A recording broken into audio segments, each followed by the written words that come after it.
Jadi kalau seperti ini nanti udah kerekam terus ya? Ya Om, ya betul. Ya. Oke. Jadi saya ulangi lagi terkait dengan percepatan. Percepatan pada prinsipnya bukan tentang banyak atau sedikit pieces atau PO-nya ya, tapi lebih kepada kepentingan user. Maka event itu lebih menjelaskan tentang waktu yang dipakai oleh user terhadap pemakaian produk ini tidak terlambat. Jadi lebih kepada tentang kepentingan usernya, bukan tentang banyak dan sedikitnya. Lalu yang disebut percepatan ini harus dilakukan melalui grup pelayanan penanganan percepatan. Nah, di dalam grup ini harus branch atau sub-brandnya yang aktif. Brand atau sub-brandnya yang aktif untuk berkoordinasi dengan manajerial. Jadi siapa aja manajer-manajer yang mau dimasukkan. Pertama adalah manajer marketing, kedua adalah manajer logistik, ketiga adalah manajer ritme, keempat manajer finishing, kelima manajer desain, keenam manajer keuangan. Jadi minimal 6 manajer yang dimasukkan dalam grup untuk pelayanan percepatan. Kalaupun tidak manajer atau di bawahnya, supervisinya yang harus dimasukkan ke penanganan pelayanan percepatan. Seperti itu. Jadi nanti Tante Astrid melalui tim kreatif tolong dibuatkan flyer untuk jaringan, seluruh jaringan tentang apa itu percepatan dan bagaimana penanganan SOP-nya. Gitu ya Tante Astrid? Iya, siap Om. Izin Om. Siap, silakan. Mengenai percepatan ini, karena kemarin sempat saya dapatkan ini. Cuma dari user kan, kalau kita kan meminta flyernya ini untuk percepatkan, karena di persyaratan itu kan harus mencantumkan flyer. Nah, kalau si user ini tidak bisa mencantumkan flyer itu bagaimana Om? Misalkan flyer atau event atau apapun yang dibutuhkan dengan flyer atau dibutuhkan dengan tidak mau ya. Lupa WA-an. Atau yang dibutuhkan dengan proposal atau dibutuhkan dengan pamflet atau apapun itu untuk menyatakan bahwa eventnya itu sudah ditentukan sekian dan emergency waktu, bagian ini tuh masih dalam konteks bisa negosiasi Om. Jadi yang penting ajukan dulu. Nah, negosiasi itu akan menjelaskan bahwa ketika negosiasinya clear baru grup pelayanannya akan dibuka. Grup pelayanan penanganannya baru akan di-accept. Gitu. Seperti itu, Om. Jadi bukan artinya tidak sekaku yang secara sistem. Silakan nanti negosiasi. Kalau memang sangat itu penting dan benar-benar mendesak dan tidak bisa ya mau nggak mau apapun faktanya, apapun buktinya ya memang harus dikerjakan karena itu benar-benar untuk user kan gitu.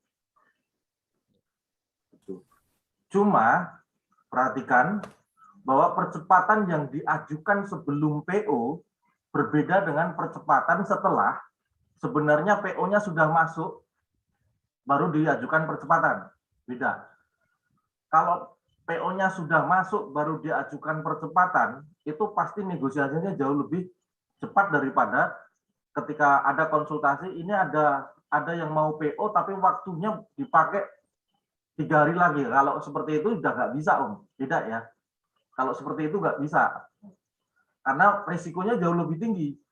Tapi kalau konteksnya PO-nya sudah ada di produksi dan hanya membutuhkan waktu bahwa sampai di usernya sekian, itu masih bisa. Negosiasi itu masih bisa dijalankan. Jadi percepatan itu bukan sebelum input PO, tapi setelah PO. Setelah PO ya, setelah PO. Seperti itu.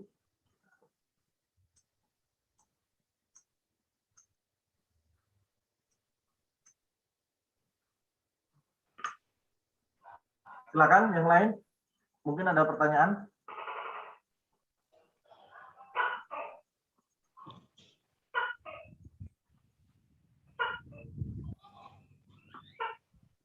Izin Om Jum. Oke, siap Om, silakan. Perihal rekod tadi Om Jum. Kalau boleh usul Om Jum, untuk rekod itu kalau bisa bukan hanya malam ini Om Jum. Karena jujur kami yang berada di pelosok kadang susah sinyal Om Jum. Jadi kalau bisa minta tolong setiap Zoom di-share di Facebook Om Jum biar kami bisa menyimak materi mana tahu pada saat ada sinyal gitu Om Jum. Oke, siap. Nanti kalau terkait dengan record dari Zoom ini, mungkin tidak di-share di Facebook, Om. Mungkin akan di-share lebih kepada di jalur yang lain. Kenapa kok gitu? Karena ingat, apa yang disampaikan ke agen pasti akan berbeda dengan apa yang disampaikan ke reseller. Tekanannya beda, materinya beda. Agen itu real bisnis di kita. Bener-bener real bisnis. Kalau reseller masih bisa lah, unrack, downgrade, segala macam masih bisa. Tapi kalau agen, dia bener-bener real bisnis karena levelnya sudah setara dengan kantor unit. Artinya, konsumsi pada materi agen itu sangat terbatas. Konsumsi pada materi keagenan itu seharusnya sangat terbatas. Makanya undangannya saja kami serahkan kepada branch. Kewenangan menghadirkan agennya itu diserahkan kepada masing-masing branch-nya. Begitu ya Om ya? Kopi Om, berarti di-share ke brand aja Om ya Jum? Om. Ya, dalam bentuk mungkin video di mana gitu, dan nanti linknya akan diserahkan ke branch. Oh, terkopi Om. Makasih Om. Siap.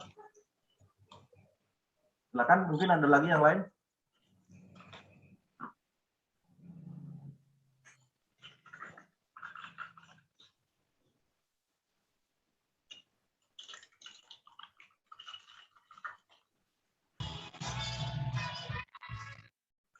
Halo, halo.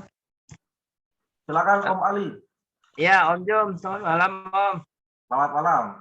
Om mau nanya ini aja, yang beda bahan PS Super sama bahan, kan ada yang sekarang itu kan standar full printing itu PE20 ya, apa tuh Ya. Om? Nah, itu sama nggak Om ininya, bahannya? Kalau tipe bahannya sama-sama PE, karakternya sama-sama PE, sama ya. Tapi Cuma fisiknya beda. Kenapa? Oh, Karena kan beda. kalau kain itu ada 4 hal yang membedakan, minimal ada 4 hal.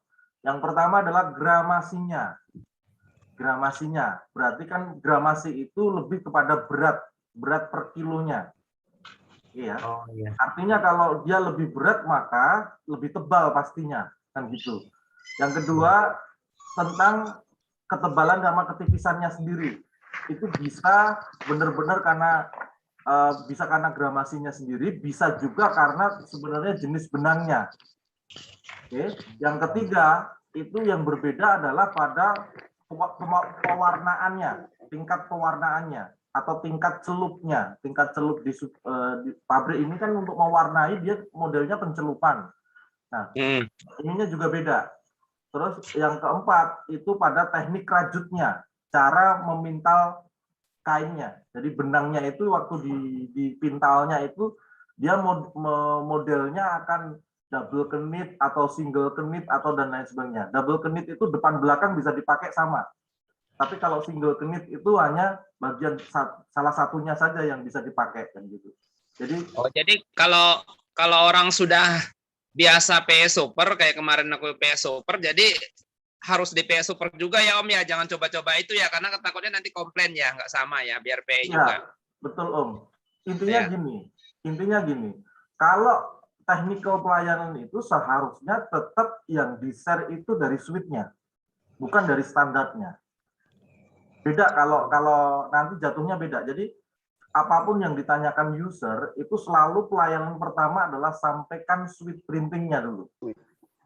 Nah, kemudian kalau suite printing dikategorikan terlalu mahal, maka baru solusinya adalah turunkan ke standar printing. Jadi jangan salah, jangan standarnya printing dulu baru naik ke suite printing, bukan. Technical pelayanannya adalah suite printing. Manakala user mengatakan itu terlalu mahal, maka turunkan ke standar printing. Begitu ya Om ya? Ya, oke, siap Om. Tapi kalau orang udah istilahnya udah pernah ambil PS Super, kalau biarpun PE juga, jangan coba yang PS Super 20 ya Om ya, PS Super juga kan ya? Jangan yang PE 20S. Iya. Masalahnya kan ini mereka kan udah dibilang percayalah sampai super, oh bagus Om Rizal, ini bagus, nanti saya ambil ini aja ya gitu. Jadi jangan, maksud saya jangan ambil P yang itu ya Om ya. Oke. Ya. Jadi sebenarnya standar sama suite itu berbeda tingkat karena harga dan kualitas. Harganya beda, kualitasnya beda. Cuma cara membangun persepsi kita jangan mengatakan suite itu lebih mahal, tidak. Suite itu lebih berkualitas, kualitasnya lebih up. Tapi kalau Iya. standar, jangan lebih kualitasnya lebih rendah, bukan. Standar itu harganya lebih murah. Jadi mengatakan standar itu adalah harga lebih murah, mengatakan suite itu adalah kualitas lebih bagus. Gitu. Meskipun sebenarnya analoginya sama, sama gitu. Tapi tetap ini adalah gaya marketing. Gaya marketingnya Iya. harus beda. Gitu. Oke, siap Om, siap. Ya. Oke, makasih Om. Oke, silakan yang lain mungkin. Maaf Om Jum, boleh tanya? Om Fadel, silakan. Ini saya jalurnya Mas Wisnu. Oke. Ya, itu Om, dulu kan saya juga pernah jadi reseller tuh Om. Oke. Daftarnya kan dari website perusahaan yang langsung ke website, Oke. ke sistem, tidak melewati jalur kita branch ataupun agen. Oke. Nah, terus bagaimana kayak kami yang baru-baru ini, ibarat yang baru masuk jadi agen, yang sedikit kesulitan untuk merekrut reseller baru, tapi bisa terbantu juga dari sistem untuk bisa masuk ke reseller kami, ibaratnya di jalur agen kami, ibaratnya gitu. Oke, siap. Siap. Nanti ini udah 7:30 ya. Jadi ini udah juga 90-an orang. Jadi saya langsung ke materi, ya. Ini terkait dengan masalah reseller tadi. Yang pertama adalah, oke, ini Tante Desi sering apa ini? Tante Desi, kepencet ini pasti. Tante Desi udah sehat belum? Alhamdulillah, Om. Oke, sudah isolasi mandirinya udah selesai? Belum, masih di klinik, Om. Oh, masih di klinik ya. Pokoknya fokus ke kesehatan dulu ya. Amin, amin.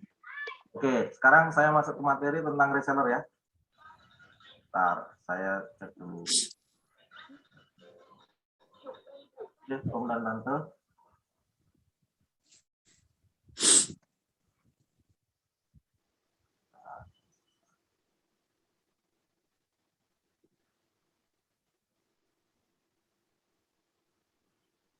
Oke. Pertama adalah bagaimana open reseller. Oke, open reseller.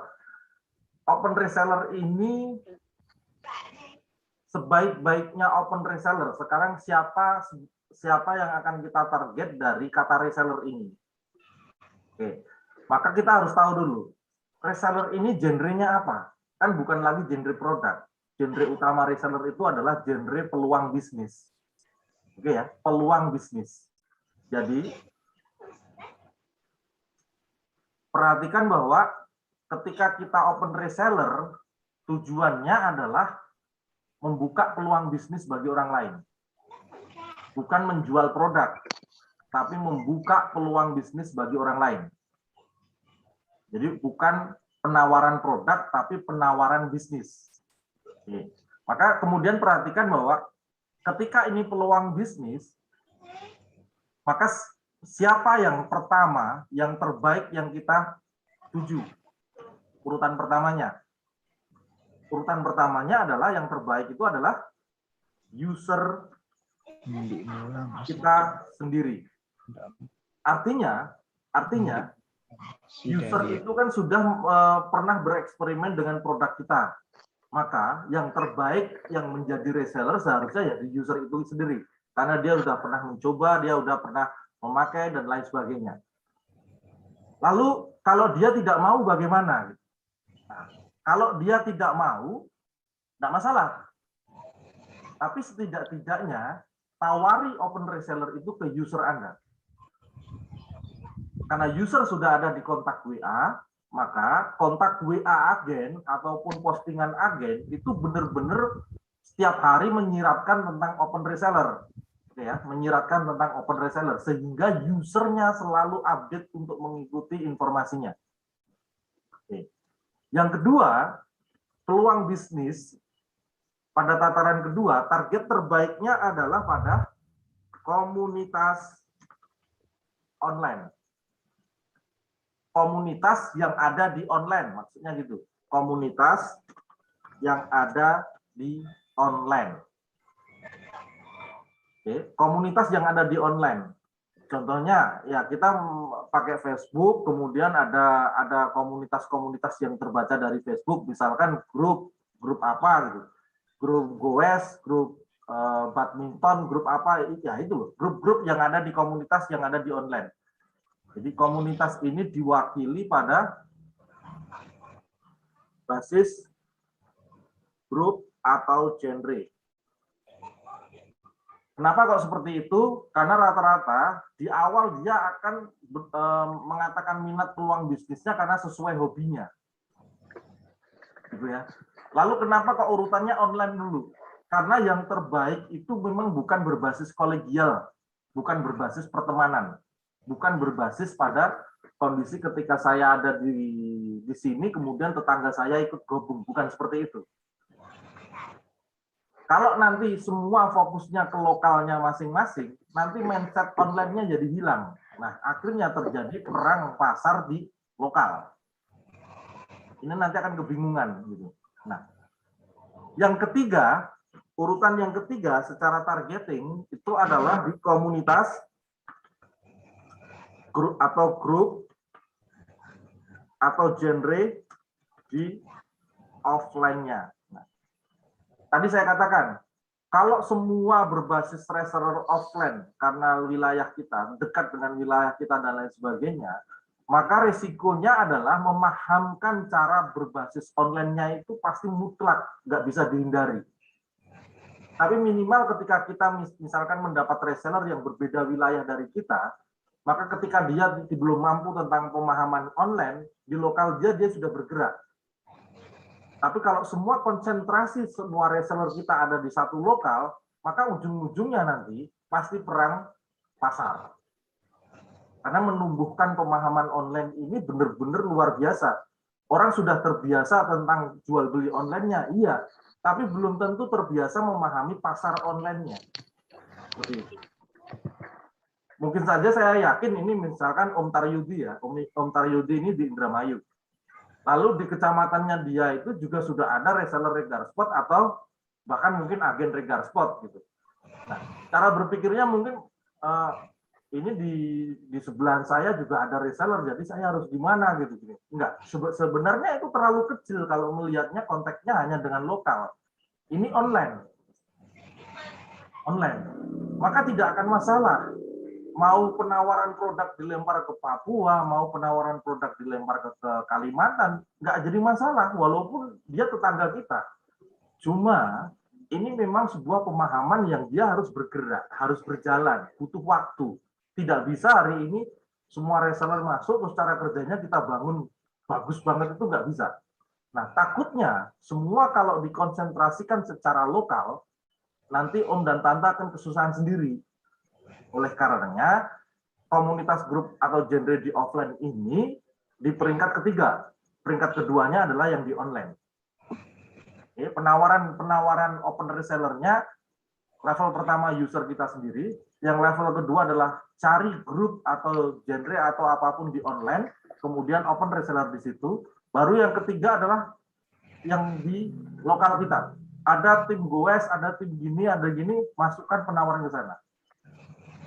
Satu orang gabung, alhamdulillah. Dua orang gabung, alhamdulillah. Oke, yang keempat baru di peluang usaha online. Cari grup di online yang terkait dengan kata peluang usaha. Oke. Saya share contohnya gini, bentar.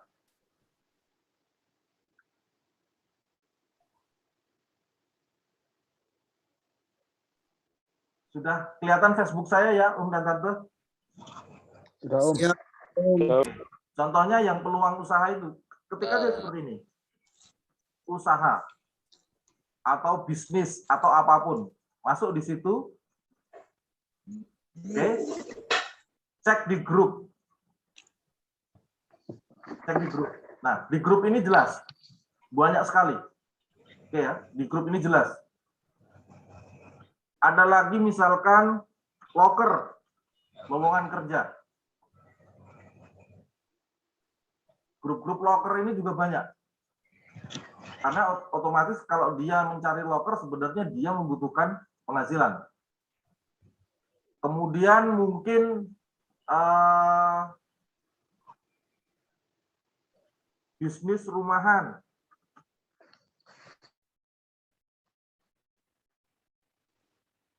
Ini juga banyak. Grup-grup ini banyak.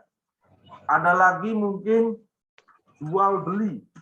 Jual beli. Nah, jual beli ini juga hampir setiap kecamatan di Indonesia itu ada grupnya. Grup Facebooknya itu ada. Ya.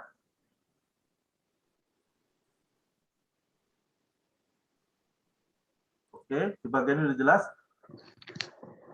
Sudah kelihatan Excel saya? Sudah, Om. Sudah, Om. Lanjut ya. Saya lanjut. Jadi yang keempat adalah peluang usaha online. Di grup-grup online ya, maksudnya ya. Yang kelima, itu masuk kepada kelembagaan atau grup di masyarakat. Di masyarakat. Contohnya apa? Remaja masjid, remaja gereja, kemudian ibu-ibu PKK, Karang Taruna, dan lain sebagainya. Karena apa? Rata-rata di usia mereka ini produktif. Tidak lupa pula adalah SMK ya, SMK yang dia mengakomodir pembelajaran vokasional entrepreneur. Ya, yang mengakomodir pembelajaran vokasional entrepreneur. Karena kan sekarang kalau nggak salah SMK itu memang dia harus real action-nya benar-benar bisnis. Kalau dulu pelajar itu nggak boleh masuk ke bisnis, tapi hari ini beda. Khusus di SMK itu sudah ada vocational bisnis yang dia harus berpraktek bisnis. Maka ini juga menjadi hal yang menarik juga kalau bisa melakukan kerjasama dengan pihak-pihak SMK ini. Jadi kenapa seperti itu? Karena reseller kita kan sebenarnya adalah kurikulum pembelajaran. Gratis, tanpa modal, tanpa resiko, dan lain sebagainya, dan bisa langsung real do action. Mereka langsung bereksperimen menghasilkan. Sebenarnya kalau kita mau berpikir benar bahwa sebenarnya materi reseller ini adalah materi yang sangat cocok bagi mereka. Hanya saja memang kita nggak punya, istilahnya tidak punya kesempatan ya. Kalau dari manajemen ini kan tidak punya kesempatan untuk melakukan penawaran ke mereka. Jadi saya yakin Om dan Tante semuanya bisa melihat peluang itu di lokalnya masing-masing. Seperti itu ya. Baru yang keenam adalah publish. Publish itu apa? Publish itu ya apapun yang kita posting di Facebook. Apapun yang kita posting tanpa target. Artinya benar-benar publish. Sudah seperti itu. Ada orang kita tawari. Kemudian kita ketemu di pasar, kita tawari lah. Itulah publish. Om, mohon maaf, Om. Ini di layar HP saya kok masih FB, Om, nggak Excel. Oke, siap. Sebentar. Saya close dulu. Iya, Om.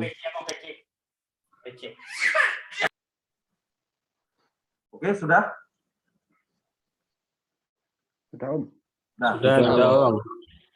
target, saya ulangi, target dari open reseller. Open reseller itu adalah genrenya adalah bisnis, peluang bisnis. Maka level urutan targeting itu ada user kita sendiri, komunitas grup online, komunitas grup offline, peluang usaha online, kelembagaan atau grup di masyarakat offline, baru publish. Oke, di situ ya Om dan Tante. Kemudian yang kedua, targetnya jelas. Lalu materi penawarannya. Materi open reseller, kalau yang di atas tadi adalah target open reseller.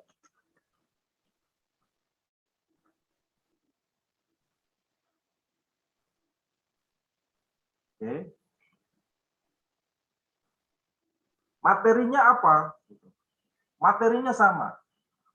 Yang wajib di setiap postingan itu adalah join bisnis tanpa modal. Apapun yang ditawarkan, intinya harus ada kata ini. Join bisnis tanpa modal atau gabung dengan kami atau apapun. Pokoknya ada ajakannya. Poin ajakannya adalah ini.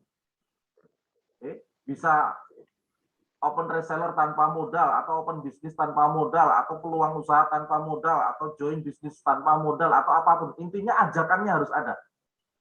Oke. Yang kedua adalah kontak WA-nya harus ada. Kontak WA-nya harus ada.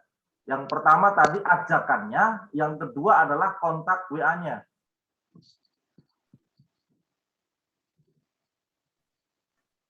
Ajakannya apa? Call to action-nya apa? Ajakan. Yang kedua adalah kontak WA-nya. Kontak mana yang bisa dihubungi.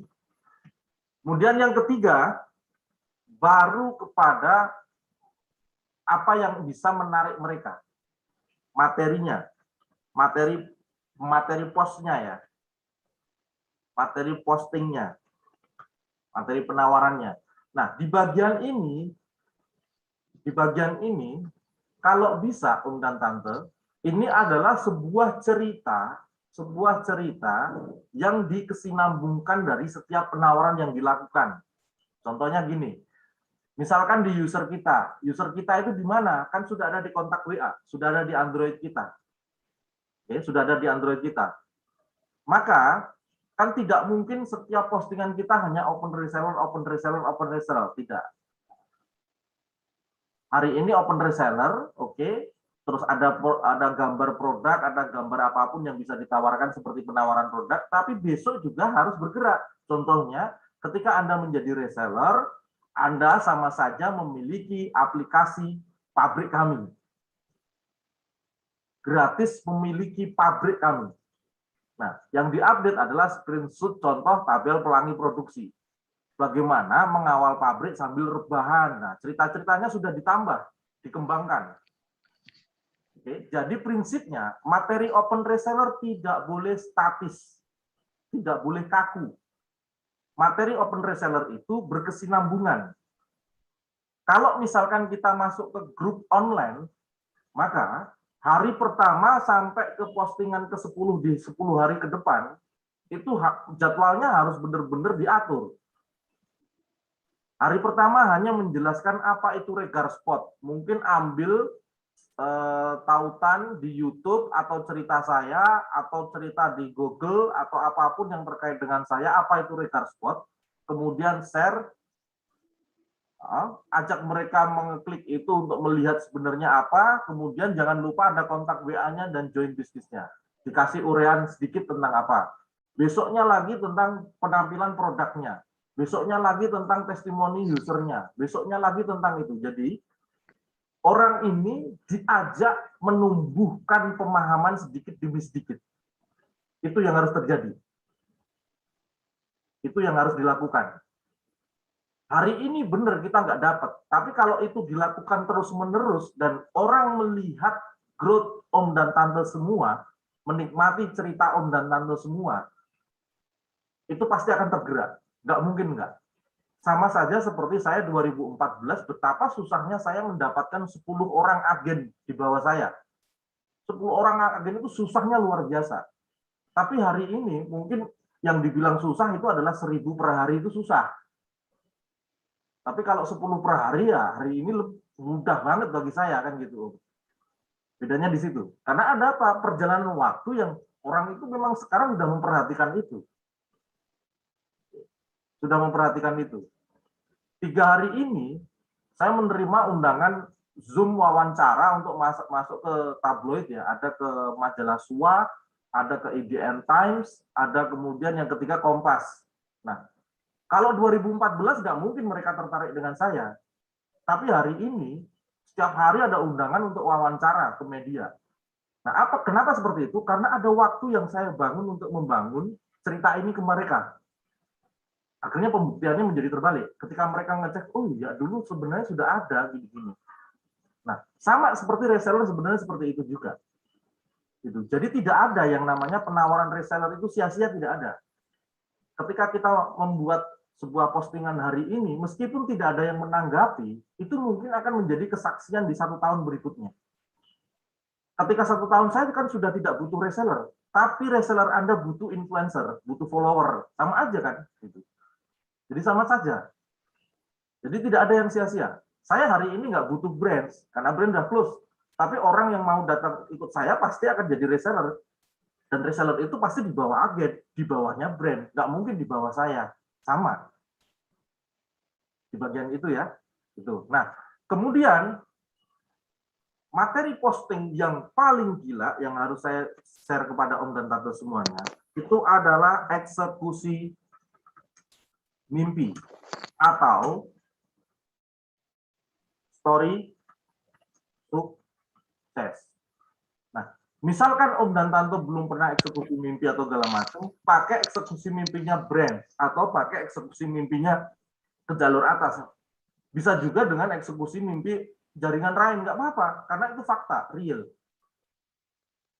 Misalkan Pak Nur kan baru awal, belum mengeksekusi apapun gitu. Terus kemudian tahu di Facebook saya ada eksekusi mimpi orang lain yang saya upload, nggak apa-apa, screenshot aja. Cerita sukses jaringan di Regar Spot. Nah, seperti itu. Paling nggak nanti akan menumbuhkan pelayanan reseller. Seperti itu. Oke. Nah, setelah materi, yang ketiga adalah cara mengatakan bahwa apa yang kita lakukan pada open reseller ini akan selalu bernilai positif, maka target PHP pendaftaran resellernya.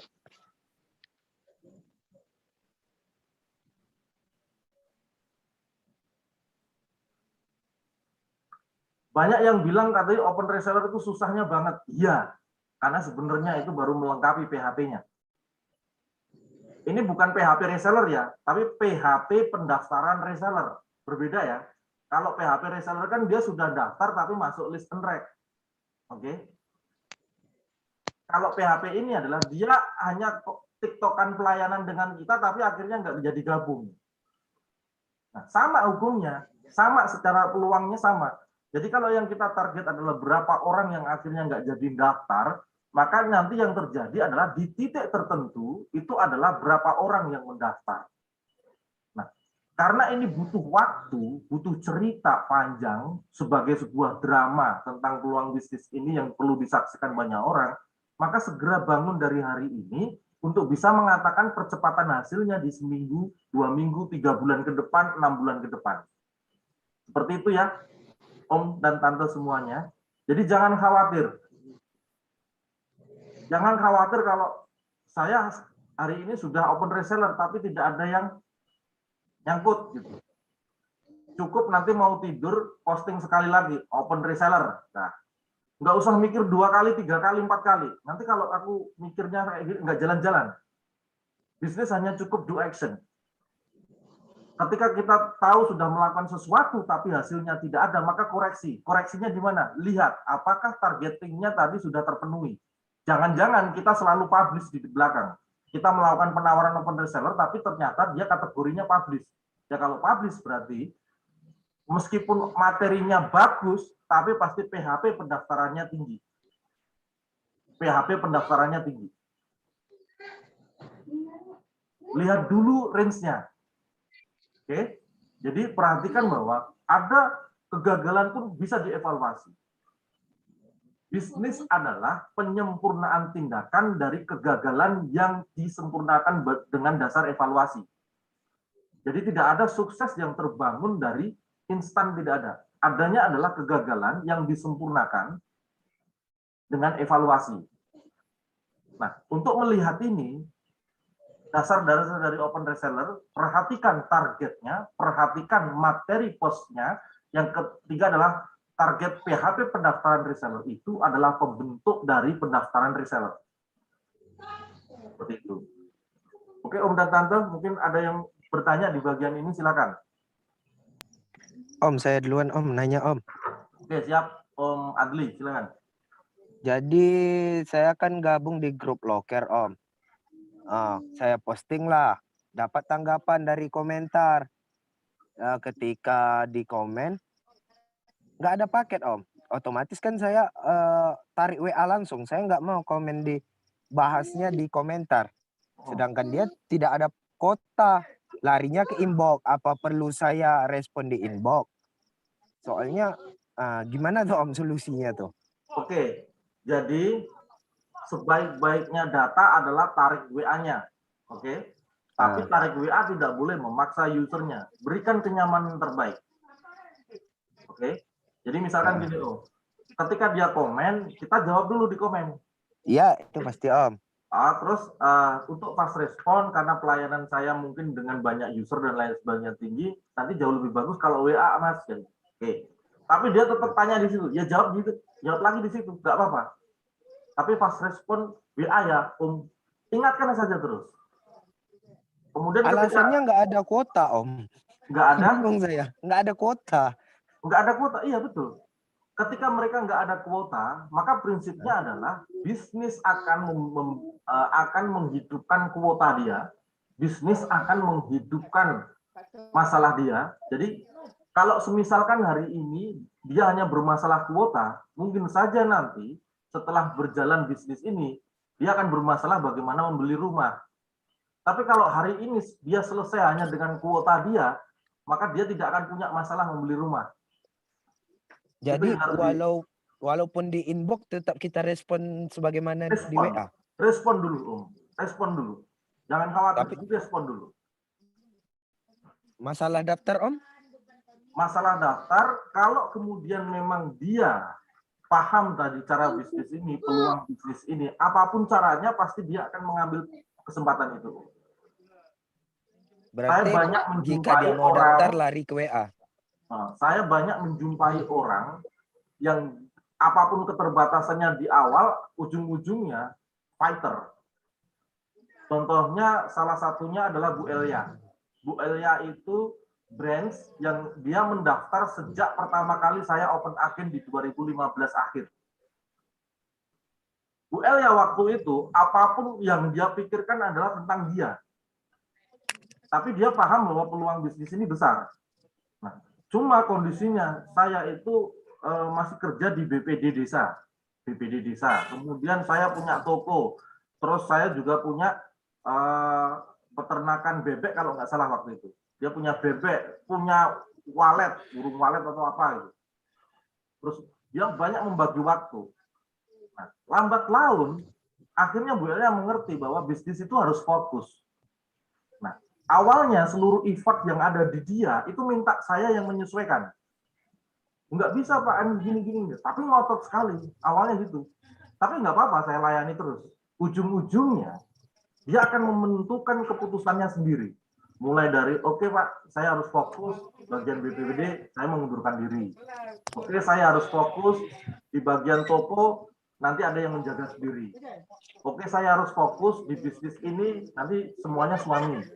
Nah, akhirnya yang terjadi adalah hari ini. Nah, itu butuh sebuah perjalanan waktu. Memahamkan orang itu tidak instan, Om. Gitu ya, Om Adli. Sesuai sikon dia. Oke, siap, Om.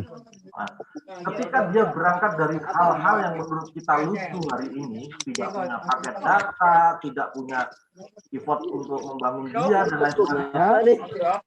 Suatu saat, kalau kemudian dia naik growth, naik berhasil levelnya, ini akan menjadi cerita menarik di kita dan di dia, yang kemudian bisa kita tularkan ke orang lain yang belum gabung dengan kita.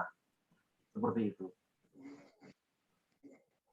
Ini ada branch Om Hendro. Nah, ini ada Om Hendro. Bisa sapa dulu Om. Siap, hadir. Oke. Ini salah satu senior saya sebenarnya. Om dan Tante. Ini senior saya. Saya di STPDN itu adik kelas beliau gitu. Nah, tahu kan kalau senior di STWDN itu kayak apa kan? Keras gitu. Bener-bener keras gitu. Nah, suatu saat beliau ini sama saya ada di Pemda, sama-sama di Pemda Wonogiri. Waktu itu saya tawari untuk menjadi jaringan. Beliau nggak mau. Nggak bisa. Saya nggak bisa jualan. Saya nggak bisa seperti ini. Semuanya ngomongnya serba nggak bisa. Nah, saya cuma menggunakan satu alasan. Mas, Anda itu yang paling dekat dengan saya. Nah, kalau suatu saat bisnis ini membuat jurang pemisah antara saya dengan Anda itu terlalu dalam, gitu, karena masalah hasil dan lain sebagainya, jangan nyalahkan saya, kan gitu. Nah, dari situ dia mulai, apa bener kayak gitu? Nah, akhirnya dari keterbatasan nggak mampu apa-apa itu, bahkan di dunia marketing, kehabisan waktu dan lain sebagainya, dia memaksa diri untuk join. Yang terjadi hari ini, berapa klaimnya Pak Hendro? Berapa Pak Hendro? 40 juta. 40 juta per bulan. Per bulan. Nah, bahkan saham brands-nya Om Hendro ini, targetnya cuma kapan membuat Om Hendro ini keluar dari PNS karena over penghasilan. Jadi, bagaimana closing 10.000 slot, klaimnya naik 200 juta per bulan, akhirnya nggak bisa menghindar dari pensiun dini. Seperti itu. Jadi semua jaringan hampir dikatakan berangkat dari ceritanya masing-masing Om dan Tante.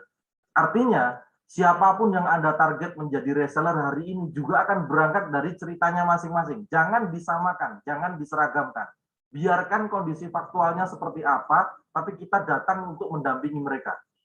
Dari latar belakang apapun, dari kondisi apapun. Semakin reseller itu ketahuan punya masalah, dia hidupnya itu naik turun fluktuatif, bahkan dibilang mungkin orang yang paling bermasalah, maka sejujurnya itu adalah potensi terbaik menjadi seseorang yang sukses di bawah kita. Kalau kita bisa mendampingi itu dengan cara yang benar. Gitu ya. Itu Om Adli.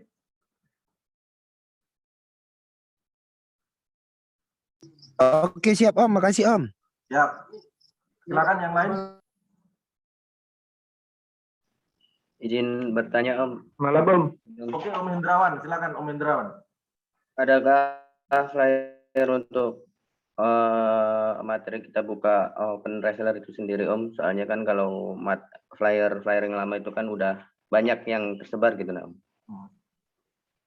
Seperti foto itu, masih misalnya foto produk yang dijual atau open reseller 8 kabupaten itu sendiri. Contohnya itu. Oke, siap. Kalau tentang materinya sebenarnya flyernya itu banyak ya Om ya. Jadi sebenarnya bukan pada hari ini harus dibuatkan baru, tidak. Tapi bagaimana mengemas materi-materi itu bisa bercerita pada orang yang sama. Pada orang yang sama. Jadi jangan sampai satu orang hanya mendapat open reseller saja. Tapi satu orang itu bagaimana mendapat hari ini open resellernya, besok cerita suksesnya, besok cerita tentang pabrik produksinya, besok tentang cerita apa lagi gitu. Jadi itu yang harus dibangun secara berkelanjutan. Jadi saya istilahkan gini. Bentar, saya sharing dulu yang bagian. Oke.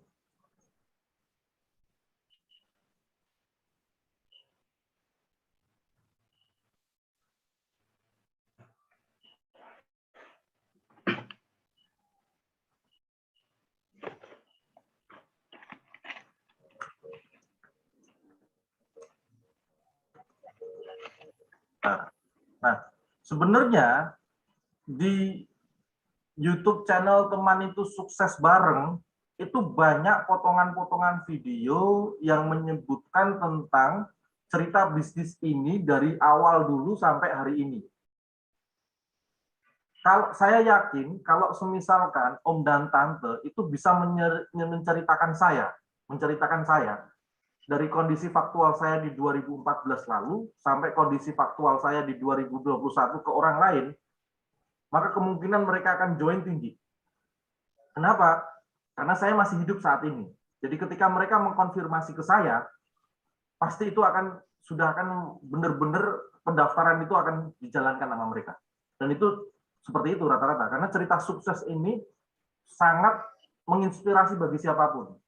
Rata-rata mereka butuh faktual bukti.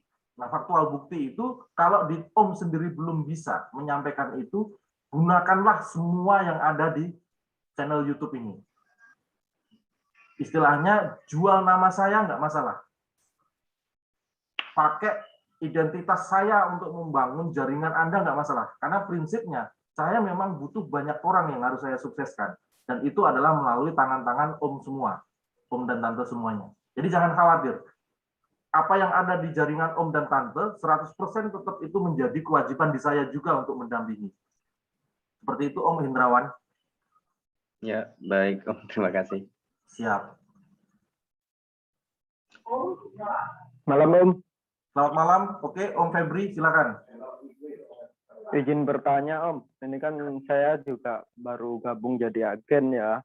Posisinya reseller saya ada kisaran 30 orang yang ya mungkin karena saya make up untuk desain, untuk input berarti agak keteteran juga dan banyak juga yang sebagian ada yang keluar Om karena nggak tercover untuk materi bisnisnya. Mungkin mereka karena ngerasa nggak diperhatikan gitu kan ya, karena kita juga sibuk untuk backup reseller yang sudah aktif Om. Apa untuk kewajibannya kita di reseller jumlah segitu wajib open CS Om? Oke, kalau terkait dengan materi berapa jumlah reseller sehingga satu CS bisa kita angkat. Nah, materi check up manajemen agen ini karena belum selesai, belum bisa saya sharing kepada Om dan Tante semuanya. Tapi seharusnya ketika Om dan Tante memiliki 25 reseller di satu Android,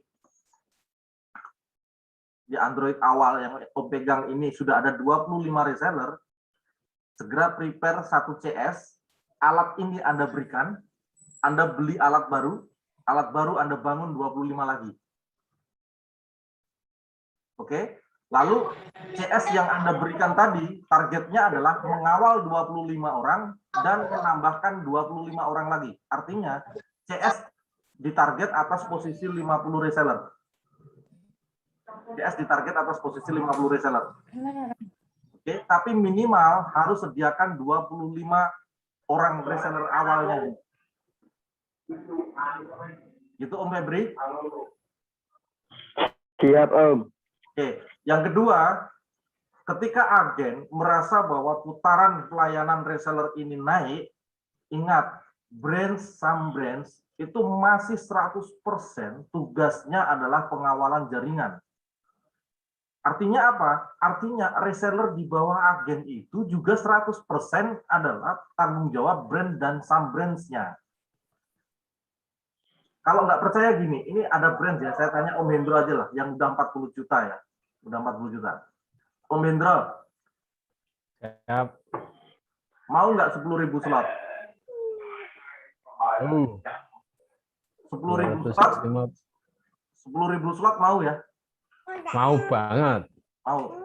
Nah, terus 10.000 slot itu terjadi karena 5.000 slot DP. Oke ya? Betul. Misalkan kondisi paling parah, brand itu harus mengakomodir input custom 5.000 DP. Mau nggak Om? Mau. Masih mau. Mending bangun SAM itu bener-bener lembur input custom tiap hari kan gitu. Nah, yes. Ini brand aja masih jawab gini. Nih saya tanya nih agen. Mau nggak lembur 2.000 slot? Input DP-nya berarti 10.000 ya. Mau Om. Siap, 1.000 ya, 1.000. Om. Nah, ternyata kita semua itu di titik yang sama, Om. Jadi saya yakin kita semua ini masih kendalanya koordinasi. Hanya tentang bagaimana percaya dengan apa yang kita bangun bersama ini. Mungkin yang agen kurang percaya dengan brands-nya. Brands-nya mungkin lepas karena kendali pembinaan sama pendampingan ke agennya. Nah, yang terjadi resikonya adalah resellernya yang dibawa lepas semua kan gitu. Jadi sebenarnya ini hanya tentang koordinasi dan komunikasi. Karena apa? Di branch-nya aja 10.000 slot bulan itu mau lembur. Agennya juga mau lembur. Nah, sebenarnya siapa yang nggak mau lembur? Saya juga mau lembur, Om, nggak apa-apa, gitu. Cuma kan mungkin kalau saya lembur input PO kan jadi banyak yang terhina kan gitu, banyak yang tersinggung kan. Betul. Nah, kan gitu kan, Om. Makanya saya yakin kalaupun kita hari ini banyak hal bermasalah di jaringan kita, itu lebih karena kurangnya koordinasi dan komunikasi di antar jaringan. Gitu ya, Om dan Tante? Siap, Om. Siap, Om. Oke. Nah, saya lanjutkan lagi tentang reseller ini. Kemana? Bagaimana target sebenarnya dari open reseller? Apa targetnya open reseller?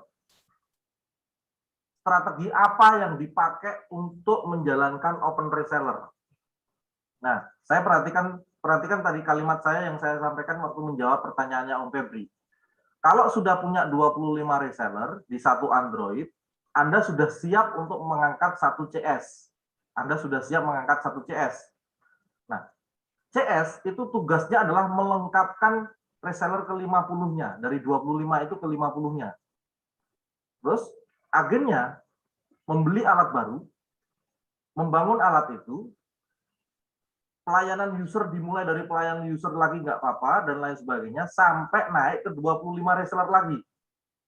Setelah 25 reseller, beli alat ketiga, yang ini serahkan ke CS. Nah, konseptualnya seperti itu. Kenapa seorang CS itu harus sudah dikasih modal 25 reseller? Karena minimal cara menggaji dia, cara menggaji CS ini, itu akan langsung di backup dari jumlah reseller yang sudah aktif, yang sudah berada di jumlah reseller kita yang awal tadi.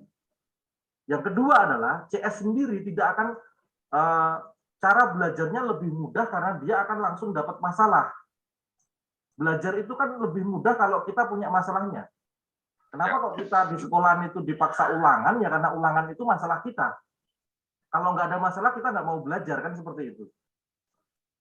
Jadi sangat riskan kalau seorang agen mengangkat CS sedangkan tidak dikasih modal apapun, modal masalah apapun. Itu riskan sekali. Nanti yang terjadi, agen itu akan membayar gaji bahkan dari koceknya sendiri. Bukan dari hasil regard spot. Dan itu saya sayangkan sekali. Jangan sampai kondisi faktualnya seperti ini. Nah, lebih detailnya nanti akan saya jelaskan di materi check up manajemen agen yang hari ini masih di 75% penyusunan sistemnya. Oke.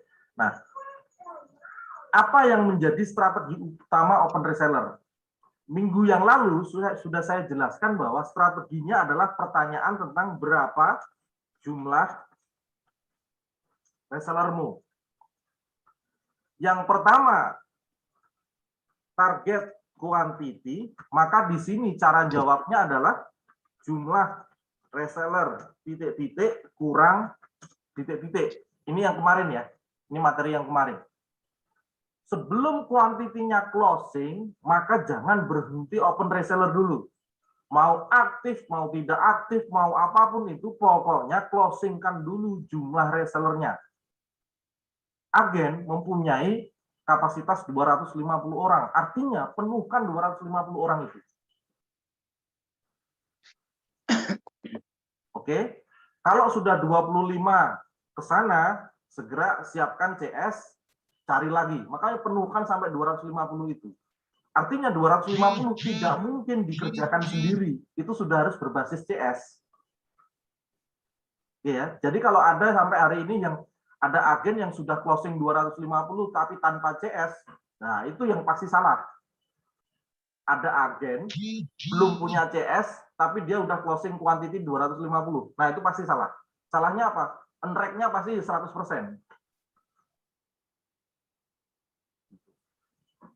Oke. Yang kedua adalah kalau sudah di zona closing quantity, maka jumlah reseller.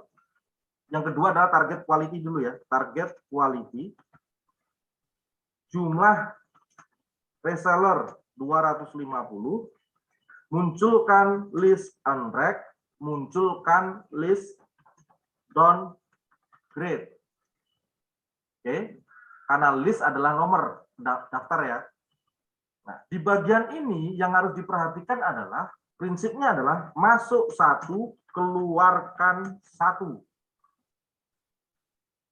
Saya yakin ini sudah, karena udah materi kemarin, nanti bisa diulas branch-nya ya, masing-masing branch.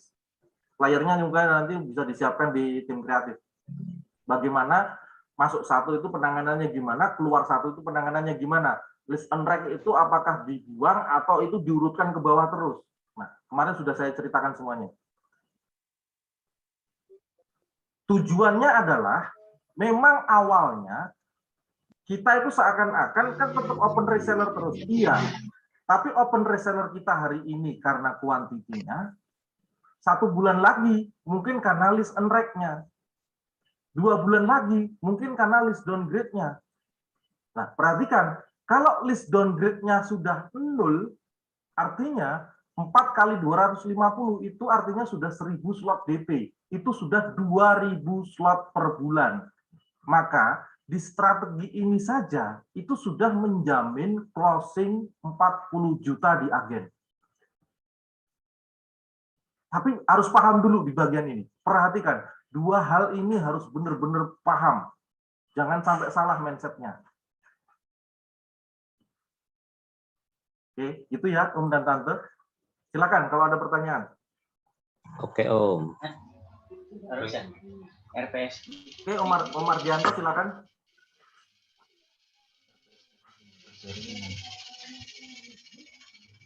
Ada yang ingin bertanya? Omar Dianto atau Om Taryudi? Silakan. Jadi gini Om. Kalau agak ini ya Om, mengenai karena saya kan baru di agen ini Om. Ya. Kalau waktu di reseller kan fokusnya ke pencarian user mengenai ini. Nah, kalau di agen ini otomatis berarti uploadan yang saya itu kan berarti 2 ya Om, untuk pencarian user sama reseller atau gimana? Oke.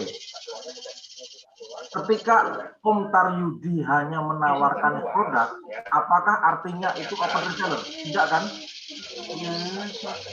Tidak. Tidak, betul ya. Tapi kalau Om Taryudi open reseller, apakah artinya menawarkan produk? Iya. Perhatikan, iya. Artinya agen itu kalau open reseller tetap masih dalamnya itu penawaran produk. Karena tanyanya ini bisnis apa? Gitu nantinya Om. Kalau bisnis apa, ini jualan jersey. Nah, dia akan menentukan dia sebenarnya suka jersinya atau suka bisnisnya, jadi kayak gitu. Tapi kalau Om Taryudi itu menawarkan produk, maka produk ini harganya berapa, produk ini dibuatnya di mana kan gitu, bukan peluang bisnisnya. Jadi kenapa agen itu sangat istimewa? Karena ketika level agen itu bisa open reseller. Kenapa open reseller? Karena 2 penawaran itu ada di situ. Penawaran produknya sama penawaran jaringannya. Nah, reseller nggak bisa seperti ini. Oke Om? Ya jelas ya? Oke. Bisakah 2000 slot itu dicapai reseller?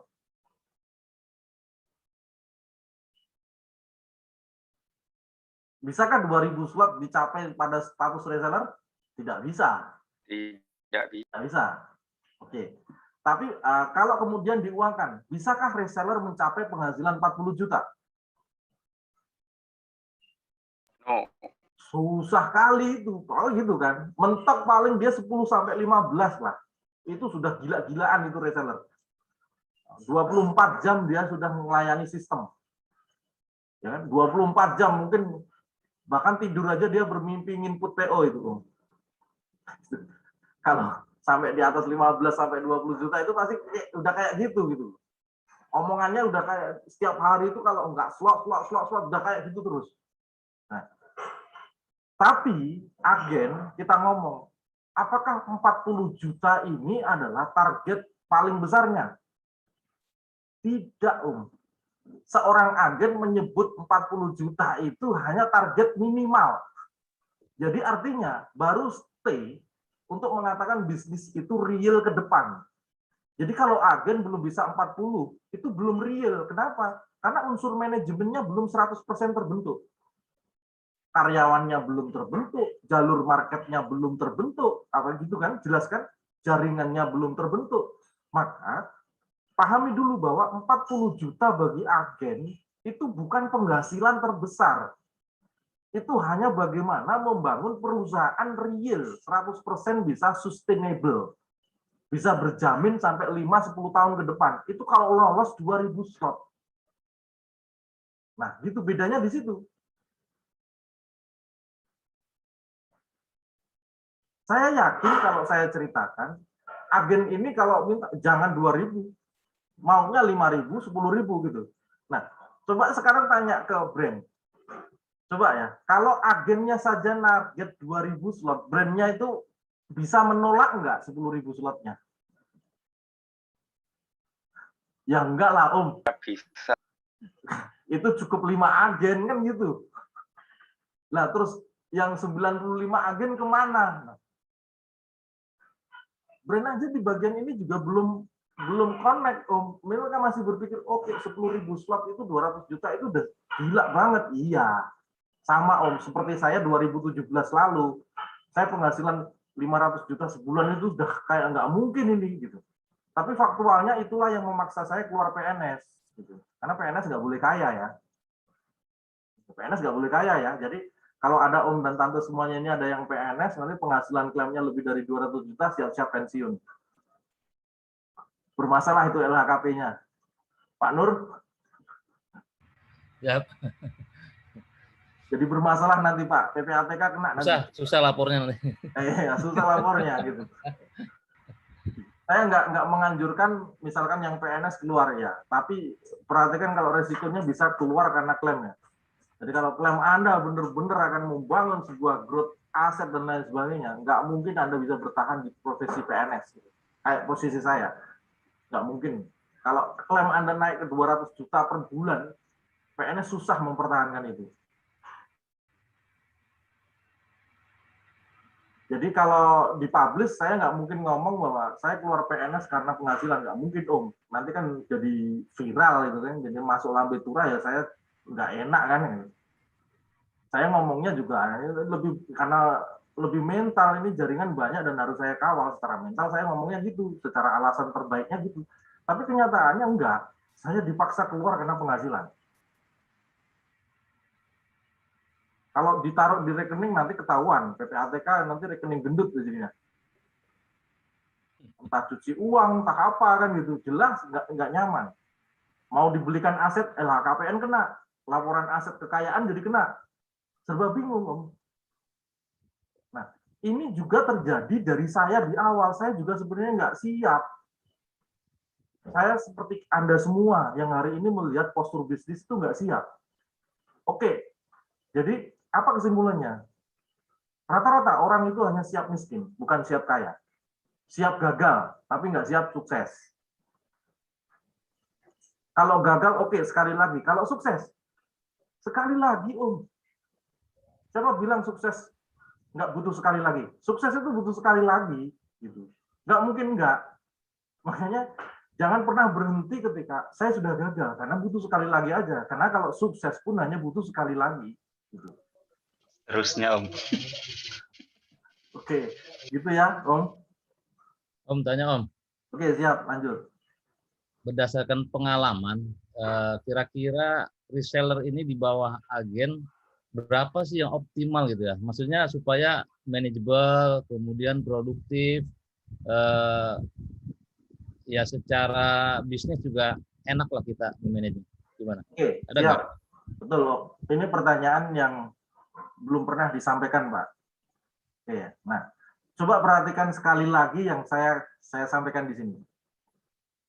Berapa jumlah resellermu segera closing quantity? Oke.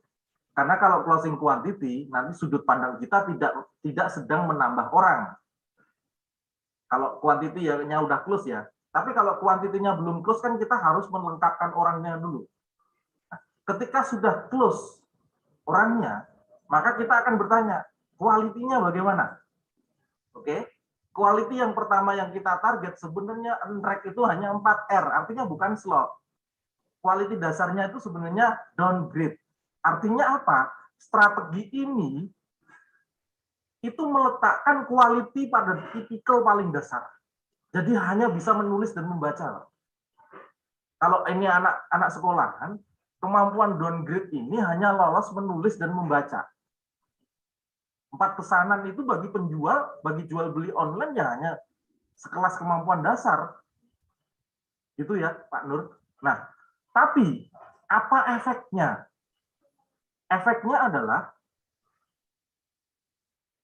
bagi agennya ini sudah setara 40 juta. Bagi agennya sudah setara 40 juta. Nah, pertanyaannya, apakah 40 juta harus dengan meloloskan 250? Kan tidak, Pak Nur. 2000 slot itu bisa terjadi karena 10 kali 200. Bisa terjadi karena 20 kali 100. Bisa terjadi karena 100 kali 20. Padahal kita menargetkannya 250. Artinya, kalau Pak Nur sampai di titik terakhir, titik awal list .grid ini selesai, 2000 slot itu sudah terjadi mungkin sebulan, 2 bulan, 3 bulan, 6 bulan sebelumnya. Oke, tapi karena ini bisnis, maka jalankan persamaan terakhirnya dulu. Biar apa? Peluang itu terbentuk yang terkecil dari proses yang kita bangun dari awal. Jangan sampai peluang 10%-nya itu ada di paling ujung. Nah, kalau paling ujung susah kita, Pak. Waktunya terlalu lama. Paham ya, Pak Nur ya? Jadi, kenapa kok kita mengerjakan quality dasar paling rendahnya? Karena sebenarnya 4 pesanan ini hanya kemampuan dasar bagi seorang marketing online. Di luar sana, orang jual beli itu kalau hanya menawarkan 4 pesanan per bulan itu termasuk kategori paling rendah. Artinya, tidak harus dengan 3 jurus marketing, mereka sudah seharusnya paham, karena tuntutannya dunia hari ini memang mewajibkan semua online. Oke, nah, ketika ini adalah kemampuan dasar dari 250 orang yang ada di kita, itu sudah membangun effort 40 juta. Tapi sejujurnya 40 juta tidak akan terbangun dari ini. Sebelum ini terjadi, itu sudah 40 juta. Kenapa begitu? Karena yang nomor 1 ke 250, nah 250-nya ini 4 pesanan, yang nomor 1-nya nggak mungkin 4 pesanan. Pasti dia sudah 100 slot lebih. Yang nomor 2, nomor 3, nomor 4. Nah, artinya apa? Kalau yang terakhir aja kita fokus ke titik itu, maka yang di depan ini pasti sudah luar biasa. Itu ya Pak Nur. Artinya, saya sarankan kepada Om dan Tante semuanya, jangan melakukan target itu 100%. Kenapa? Karena 100% target itu tidak mungkin tercapai. Secara hasil tidak mungkin tercapai. Bisa sebulan, tapi cenderungnya bulan kedua turun lagi. Karena orang tidak punya energi yang sama setiap hari, setiap waktu itu nggak punya. Nah, saya katakan bahwa kalau kita menarget 250 orang, sebenarnya yang terjadi adalah di depan-depan ini sudah menyusun persamaannya. 2000 sama dengan 2 kali 1000, 4 kali 500, 10 kali sekian-sekian. Nah, kalau kita yang terakhir aja, usaha kita yang terakhir ini clear, maka di depan pasti sudah membentuk 2000 slot.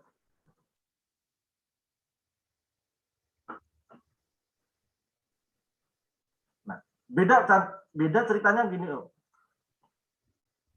Kalau saya ngomong kepada Om dan Tante semua, bagaimana cara mendapatkan 2000 slot? Caranya adalah 10 kali 200. Mungkin nggak, Pak? 10 reseller tapi satu orang 200 slot. Nggak mungkin, kan? Nggak mungkin. Oke. Kita balik 100 kali 20 lah. 100 orang menghasilkan 20 slot semua. Perhatikan, pasti Om dan Tante yang ditarget itu langsung quality. Pasti yang ditarget adalah langsung quality.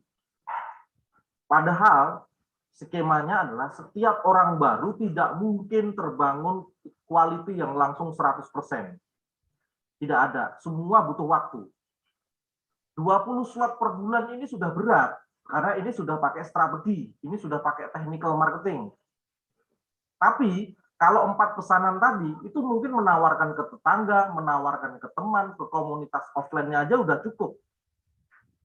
Dari experience dia menghasilkan 4 slot, kemudian ada manfaat untungnya, klaimnya ada, baru dia akan bergerak mempelajari technical.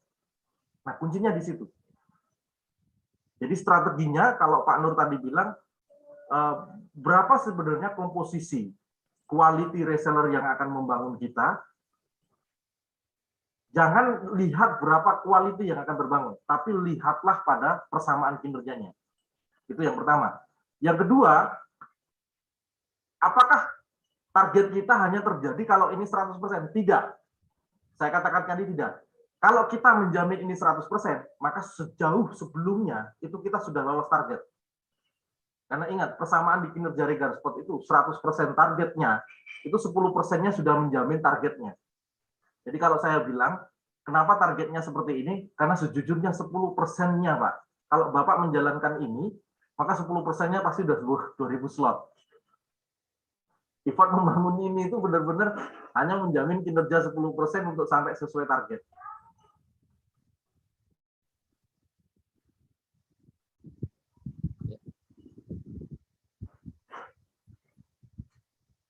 Mungkin masih bingung atau saya jelaskan lagi Pak Nur?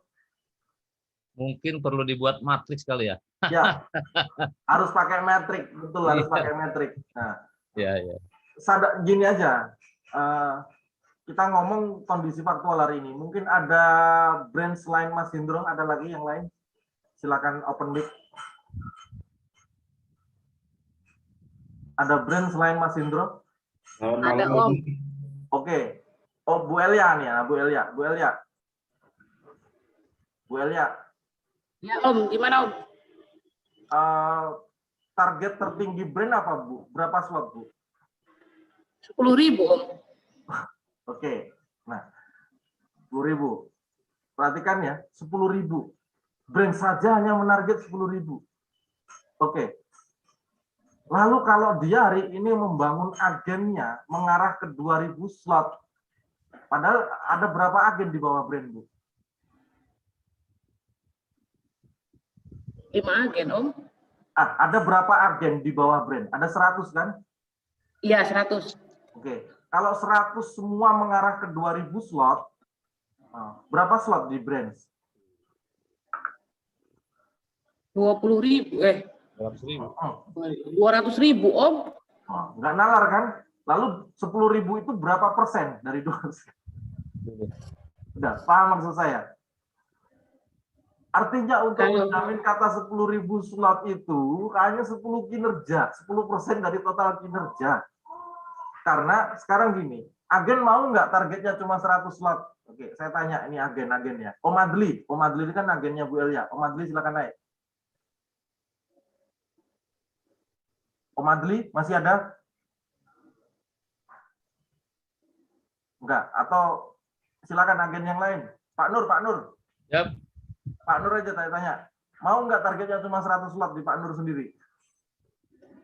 100. Tidak mau. Nggak mau kan? 50 tadi. Kali Paling nggak kan 2.000 slot kan? Iya. Nah, betul. perhatikan. Di agen sendiri menargetnya 2.000 slot. Di brand hanya nargetnya 10.000 slot. Oke? Lalu saya tanya nanti, resellernya. Resellernya targetnya berapa? Coba kalau kita bikin aturan. Reseller yang punya centang biru, syaratnya adalah 100 slot per bulan. Mau nggak agen? Iya, mau. Mau nggak? Nggak, saya tanya. Kalau nggak mau, nanti nggak ada aturan itu. Kalau mau, ya saya buatkan. Enggak, mau nggak agennya? Gitu. Reseller yang dapat centang biru, syaratnya adalah yang dia 100 slot per bulan. Mau nggak agennya? Ya mau lah Pak, Om. Nah, kenapa gitu? Karena kalau reseller 100 slot per bulan, maka 2.000 slot tadi Kita ketika kita fokus ke list downgrade itu hanya 10%-nya Pak Nur, maksudnya gitu. Tapi kita nggak boleh menarget yang cara kerja paling mudah ini, yang hanya 10% ini. Kalau kita targetnya ini menjadi 100% tadi target kita, nanti target itu nggak clear. Karena nggak ada dalam dunia ini 100% target itu sesuai hasil itu nggak ada. Prerogatif sama misteri yang di atas gitu. Nah, kewajiban kita itu berusaha. Seninya adalah target kinerja 100%, hasilnya 10% saya udah nyaman. 10% saya udah wow.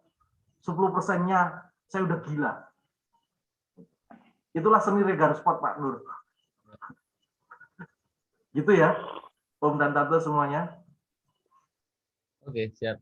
Oke. Siap. Ya. Oke, siap. Oke, silakan di screenshot.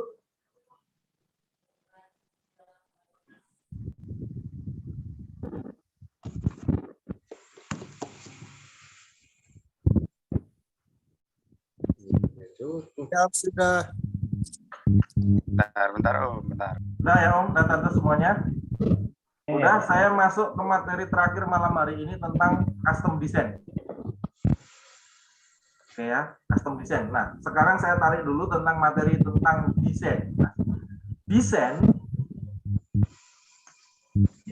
itu dibagi di regar spot. Desain itu dibagi. Yang pertama adalah custom design.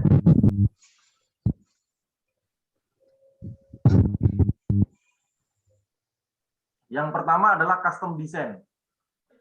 Apa itu custom design? Custom design adalah, ada yang tahu? Buat desain. Pengajuan Desain bebas.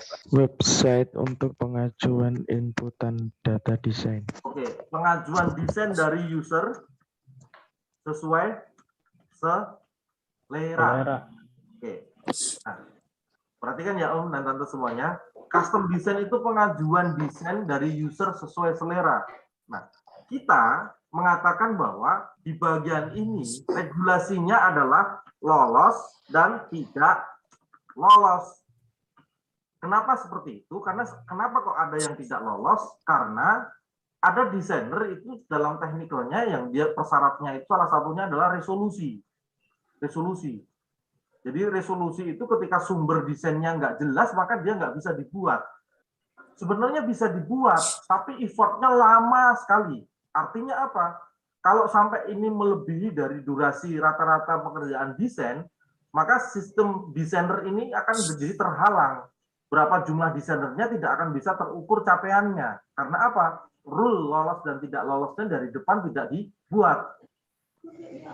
Jadi kenapa kok ada regulasi lolos dan tidak lolos? Karena kalau semua diloloskan, bisa saja ada satu custom itu yang 2 hari nggak bisa kelar karena apa? Detailnya itu membuat dari nol.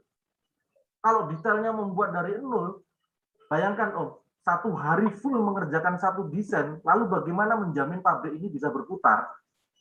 Oke, di sini paham ya, kenapa ada rule tentang lolos dan tidak lolos.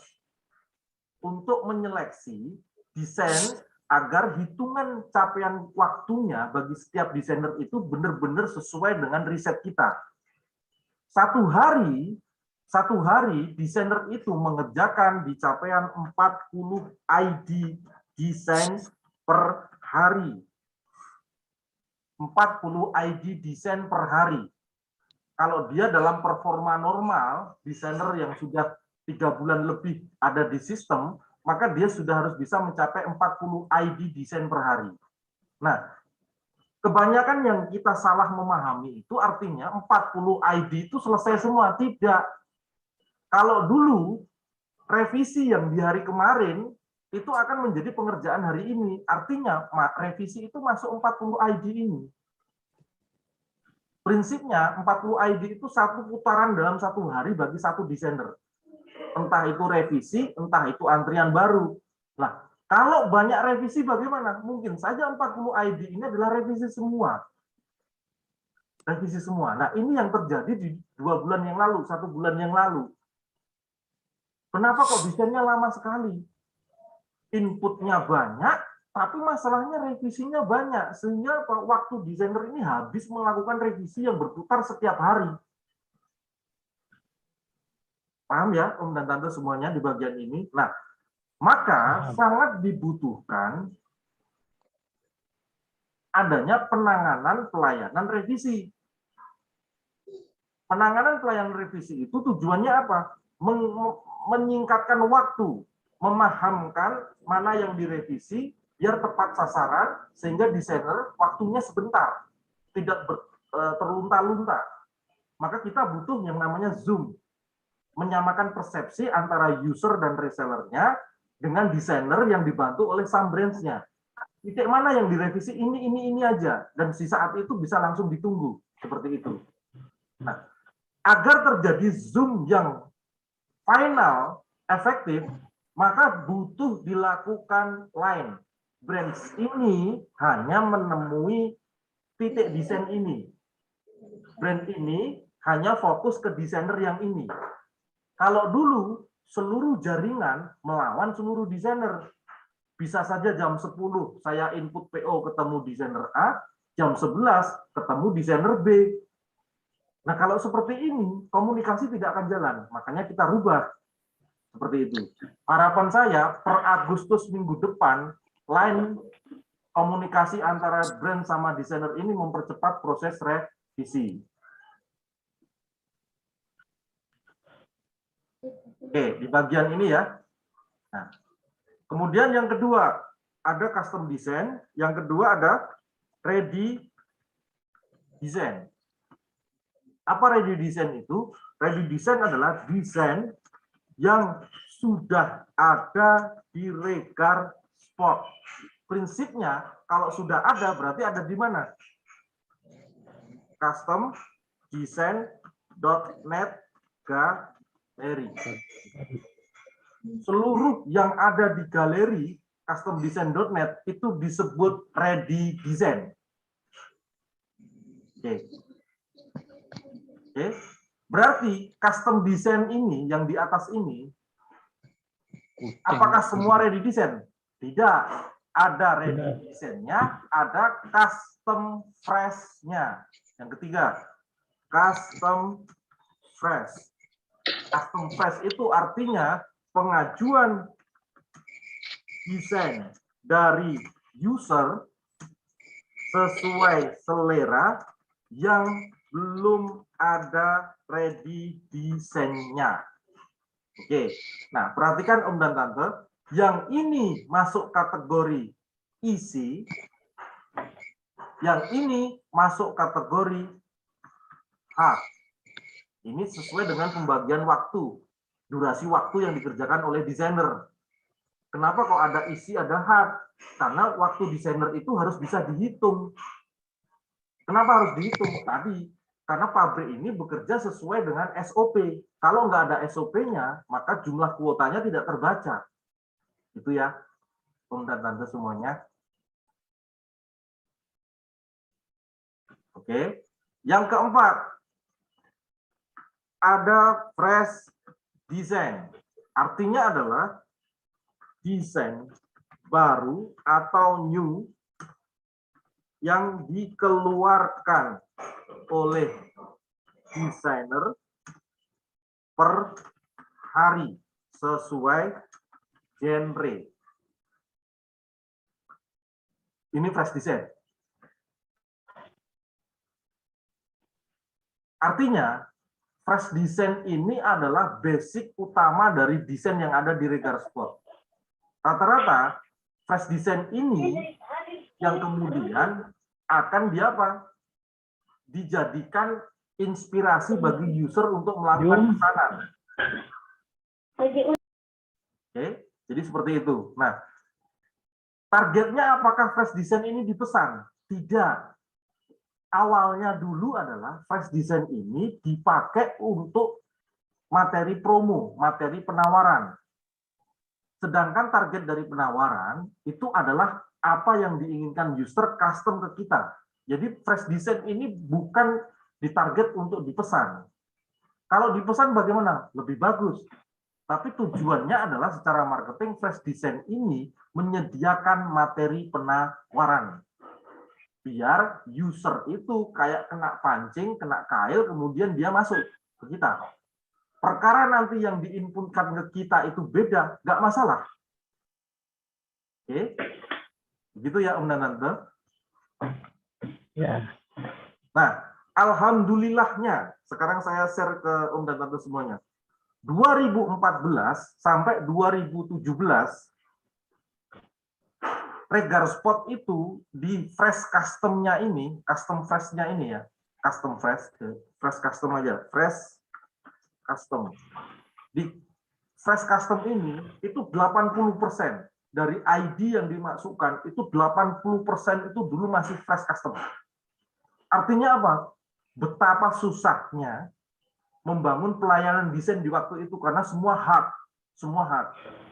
Alhamdulillahnya di tahun ini fresh custom ini nilainya hanya 10 maksimal 20%. Sisanya itu adalah ready design semua. Ready design yang diformat ulang, diganti, atributnya dirubah, warnanya diganti dan lain sebagainya. Nah, inilah yang kemudian sebenarnya kelebihan dari kita hari ini. Kita bisa menjebak pasar dengan hanya memilih ready design kita, bukan tentang mereka yang mengajukan customnya. Seperti itu. Jadi ada kelebihan kita di hari ini tentang masalah desain ini. Oke, yang keempat, yang kelima, custom design, ready design, fresh design, fresh custom, fresh design. Yang kelima adalah layout design. Apa itu layout design? Layout design adalah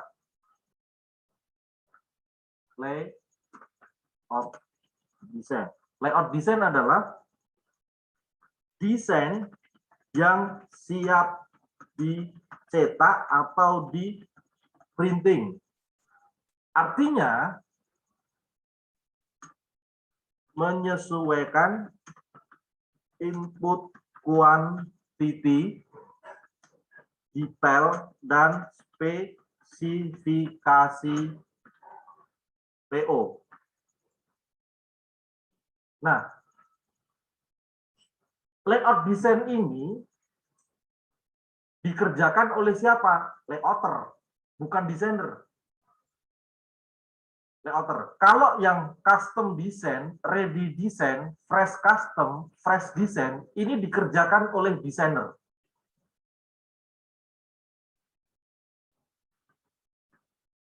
Desainer. Bagian ini dikerjakan oleh layouter.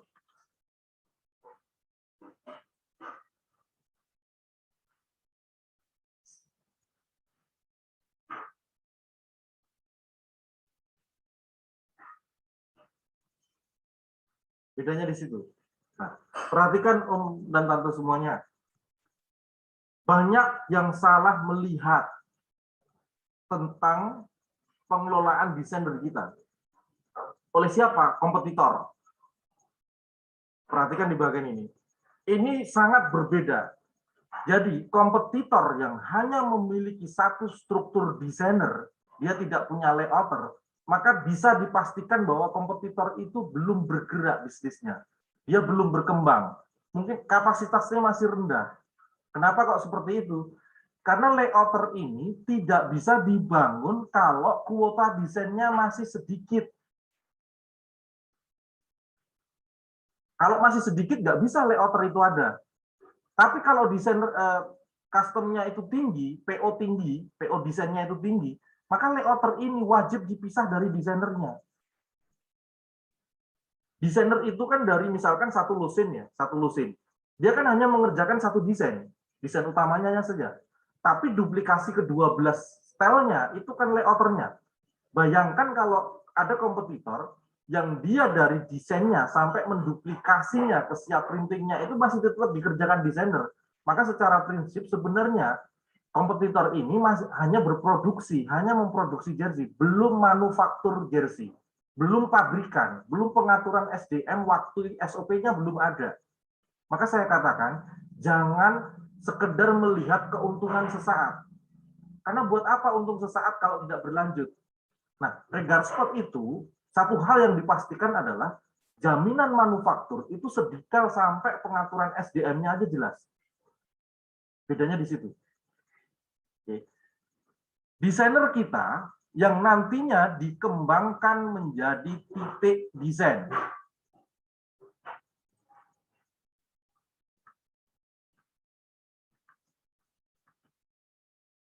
Yang di sini dikembangkan menjadi titik layout.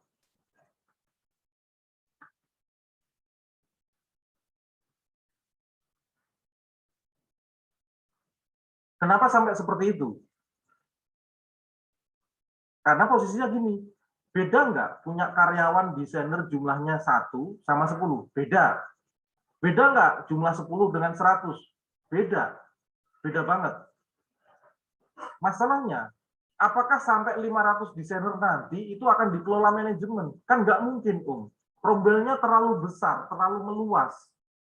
Secara struktur, kewenangan ini terlalu melebar kemana-mana nanti. Sehingga apa? Tingginya revisi, tingginya reject, tingginya apapun kesalahan dalam proses desain, itu akan benar-benar memperlambat bisnis. Sehingga perlu dibangun kewenangan secara kecil. Untuk mengatur quality, itu basisnya adalah pada titik-titik terkecil. Nah, titik-titik inilah yang kemudian akan didirikan mendampingi brands. Sama seperti dulu misalkan. Kenapa harus ada brand? Kenapa tidak ada CS saja di manajemen semuanya? Kenapa harus pakai jaringan? Karena nggak mungkin jaringan melawan jutaan user. Nggak mungkin. Kewenangannya harus dipecah. Ketika jaringan sudah selesai, di penjualan ada brands, agen, reseller, maka di produksi pun juga harus dipecah. Sehingga semua orang belajar bareng, naik bareng, membangun bisnis bareng. Bangunkan banyak owner, jangan hanya satu. Akhirnya yang terjadi nanti, perusahaan ini dimiliki oleh banyak orang, bukan dimiliki oleh saya sendiri. Tidak seperti itu. Dimiliki oleh banyak orang, dari apa yang mereka kerjakan masing-masing di sistem. Nah, saya itu nantinya hanya sebagai founder, hanya penemu dari sistem ini. Kalau pemiliknya seharusnya secara harfiah memang secara legalitas itu saya, tapi secara fungsi, secara apapun itu menjadi milik semuanya. Nah, bukan hanya di jaringan, tapi di struktur produksi. Maka di desainer ini ada titik desain. Kemudian ada titik layout. Agar apa? Pengembangan bisnis ini sampai di level berapapun nanti bisa berkembang lebih cepat daripada ditangani satu orang, saya. Seperti itu ya. Oke, sampai di sini sudah paham ya? Mungkin silakan bertanya kalau ada pertanyaan.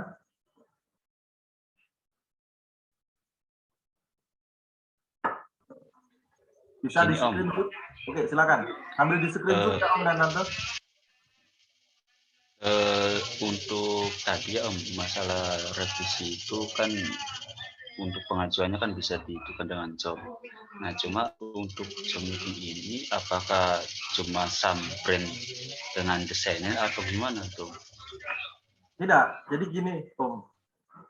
Ide desain itu dalam setiap dia mengerjakan akan ada Zoom yang di open. Dia aktif terus. Zoom ini aktif terus. Oke. Semua kan nggak mungkin ya. Kalau satu titik desain ini kan dia ada di satu brand. Tapi kan satu brand ini kan jaringannya banyak. Kan nggak mungkin seluruh jaringan masuknya bareng. Nah, nanti kalau semua masuknya bareng ngantri revisi dong. Revisinya berebutan. Nah, di level mengantrikan ini, siapa yang berbicara atau siapa dulu yang masuk atau jangan masuk dulu semua dan lain sebagainya, itu yang mengkontrol adalah some brands-nya. Yang perlu diingat adalah desainer kan juga tidak mungkin menghabiskan waktunya hanya di Zoom. Dia tetap harus mengerjakan. Kenapa kok gitu? Karena CS desainnya baru satu, Om. Artinya dia sendiri juga harus turun tangan. Oke. Nah, manakala nanti CS desain itu berkembang sampai 4 sampai 5 orang di bawah satu titik desain, pasti desainernya tinggal pelayanan. Tinggal melayani. Nah, kita berharap brand juga akan membangun titik desain. Karena ketika brand bisa membangun titik desainnya, sama saja brand juga memiliki pabriknya. titik desain yang dibangun brand itu juga akan naik. Maka titik desain juga akan membangun brand. Kayak ada kasus kemarin, di hari kemarin, itu sudah ada brand yang kekurangan input. Titik desain itu sampai sudah nggak punya antrian. Yang lain meludak, ini titik desain sudah bingung. Saya kok nggak ada antrian lagi, sudah ada nggak kerjaan gitu. Nah, di bagian ini kan nanti akan terjadi korelasi saling membangun. Gitu. Itu Om Taryudi. Oke. Jadi jangan pernah mengatakan berasumsi bahwa apa yang kita lakukan pada hari ini itu adalah sudah 100% sempurna. Nggak ada ya Om dan Tante. Kita akan terus memperbaiki dari seluruh masalah dan kendala kita di sistem. Jadi jangan takut untuk belajar, jangan takut untuk dinamis. Seperti itu. Oke, silakan lagi. Ada lagi yang lain? Tanya Om. Ya, silakan. Iwan dari branch-nya Om Prasojo. Oke, silakan Om. Tanya Om, soal yang revisi ini saya sudah merasakan ya. Merasakan bagaimana cepatnya revisi karena dikawal dan langsung bisa saya pantau hari-hari juga. Bagus Om, cuma di branch Prasojo itu desainernya satu, tapi di satu desainer itu kan mengcover 3 brands. Itu satu desainer itu masih punya anak buah enggak Om? Pertanyaan. Oke, setiap satu titik desain hari ini sudah punya satu anak buah. Hari ini ada 30 desainer yang masing-masing sudah punya satu CS desain. Oke. Nah, akhir Agustus atau mulai hari ini itu setiap desainer yang sudah harus menambah CS keduanya itu sudah disiapkan calonnya itu di LPK kita. Di LPK produksi kita itu ada LPK-nya yang dia itu ada 15 sampai 20 siswa yang siap masuk ke produksi. Tapi hari ini masih di LPK. Untuk apa? Untuk selalu supply. Karena desainer ini kan pekerjaan yang teknis tinggi ya, tidak bisa 1 hari 2 hari langsung bisa. Makanya kita butuh membangun sekolahnya dulu, LPK. Nah, setiap bulan LPK ini akan dipenuhkan siswanya. Manakala dibutuhkan langsung akan di running.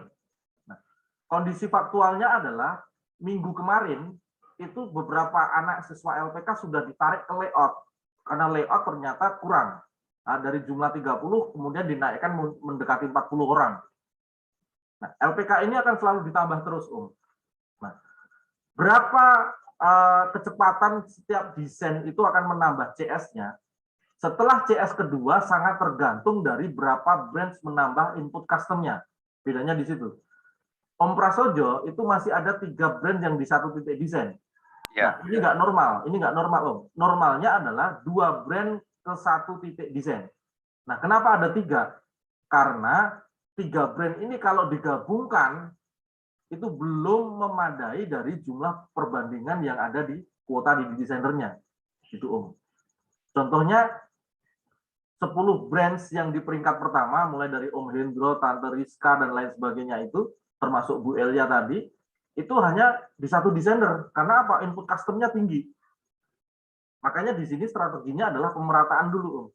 Tapi endingnya adalah nanti, kalau semua brand sudah memenuhkan kinerja dasarnya, di input custom itu sesuai dengan kuota desainernya sudah pas, kita akan kembalikan ke 2 brands melawan 1 titik desain. Itu Om? Siap Om, siap. Yang dikhawatirkan kan tidak mengcover itu Om. Enggak, pasti. Kalau tidak mengcover, mereka akan mengatakan, alhamdulillah saya nambah 1 CS lagi. Alhamdulillah saya nambah lagi.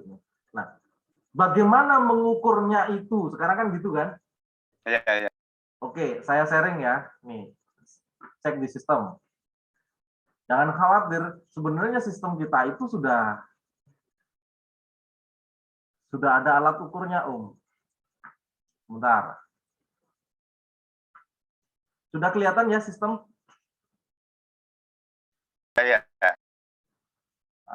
Cek di alat bantu makro.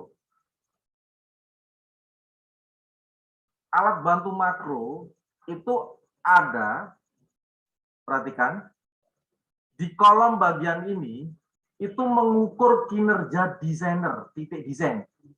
Ya, di kolom yang ini ke bawah ini. Di bagian ini mengukur kinerja brands-nya. Brands. Nah, ini detail sekali, Om. Kan Om dan Tante hari ini kan kebingungannya hanya open reseller ya. Open reseller. Sekali itu. Open reseller itu hanya masalah awal. Tapi kalau Om dan Tante nanti materinya naik ke level ini, open reseller itu benar-benar menjadi kebutuhan secara data. Itu hanya solusi membangun ini. Padahal ini itu jelas. Contohnya gini. Di manajemen ya, ini alat bantu makro manajemen. Manajemen itu sampai hitungan capaiannya per jamnya aja kelihatan. Contohnya ini bisa dilihat. Ini jam 9 pagi, posisi siaga. Siaga itu artinya target slot DP-nya 79, oke, realisasinya 80. Artinya apa? Saya secara fisik melihat bahwa di bagian ini, jam ini itu aman. Aman ya. Naik jam 10. Naik ke waspada. Targetnya 158, yang clear 170. Baik, sistemnya reportnya kayak gitu. Siaga, paling bawah itu bahaya, naiknya siaga, naiknya waspada, naiknya normal, naiknya lagi excellent. Nah, materi ini nanti akan saya share, tapi nanti ya. Kita selesaikan dulu urusan open reseller ini, biar ngelotok dulu, dia di luar kepala dulu. Mantap. Oke, siap. Pak Nur, nanti itu ada materi tentang forecast, Pak Nur. Jadi basic ke keuangan lagi. Oke, siap. Debit saldo sama posting buku besar, Pak Nur. Ya. Oke, jadi ini cara membaca forecast-nya. Tapi kalau saya mungkin cerita langsung ke sini, nanti Om Danto pusing ini materi nggak nyambung-nyambung. Iya, makanya saya berangkat dulu dari bagaimana meyakinkan bahwa konfigurasi jaringan, jumlah reseller itu adalah kunci dari bisnis ini. Tapi kalau sudah itu paham, yakin, maka bagaimana kemudian memudahkan menghitung keuangannya, menjaga setiap jam dan setiap harinya. Jadi orang, agen, itu diam. Kalau manajemen itu sudah bekerja, nyantai saja. Nggak usah khawatir. Mau libur kemanapun, mesin uang tetap bergerak. Santai aja, Om. Siap. Ya, di bagian ini, Mantap. Di bagian ini jangan buru-buru dulu ya. Jangan buru-buru. Nanti saya yakin kita Zoom meeting ini saya close, pasti sudah ada yang WA. Om tolong dijelaskan yang itu. Pasti udah kayak gitu nanti. harus sabar dulu gitu. Jadi sebenarnya sistem kita itu sudah membuat beberapa penanganan recordnya. Bagaimana sebuah kinerja bisnis, bahkan hitungan per jamnya itu statusnya seperti apa, kita bisa mantau itu. Kenapa kok sampai sedetail itu? Karena saya katakan tadi, agen dan brands itu adalah bisnis yang berbasis sudah pada manajemen perusahaan. Karena ini digital, online, maka kita nggak perlu stay di situ terus. Mau kemana aja, ya happy. Tinggal buka reportnya, mau di kantor juga.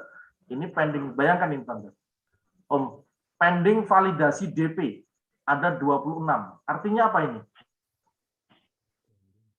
Sudah transfer, tapi belum divalidasi keuangan. Ada 26 transaksi. Di detik ini loh ya, detik ini ya. Pending validasi pelunasan ada 35. Sudah transfer, tapi belum divalidasi. Nggak usah ribet. Berarti keuangan mempunyai ritme pekerjaan yang masih menunggu di angka 50 lebih transaksi di jam ini. Semua terbaca rekodnya, santai saja. Terus ada pending transaksi 769. Sudah input quantity tinggal transfer. Sudah input quantity tinggal transfer. Calonnya ada 769 di detik ini. Jadi besok sudah tenang nggak pikiran kita? Besok udah tenang belum pikirannya? Oke, tapi masalahnya saya cerita separah pun ini, angka-angka ini hanya didapatkan dari kuantiti jaringannya dulu. Nah, perhatikan ya, kuantiti jaringannya dulu. Kalau kuantitinya nggak tinggi, nggak bisa angka-angka ini bergerak seperti ini. Oke, makanya kita selesaikan materinya step by step. Kalau mau dibayangkan, kita cek juga perbandingan datanya ya.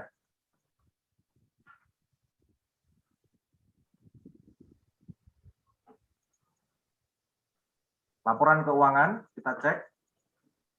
Laporan omset. Terbaca ya Om dan Tante laporan sistemnya? Ya, Baca Om ya. Oke, kita cek yang di bulan Mei ya. Karena ada satu hari yang luar biasa di bulan Mei.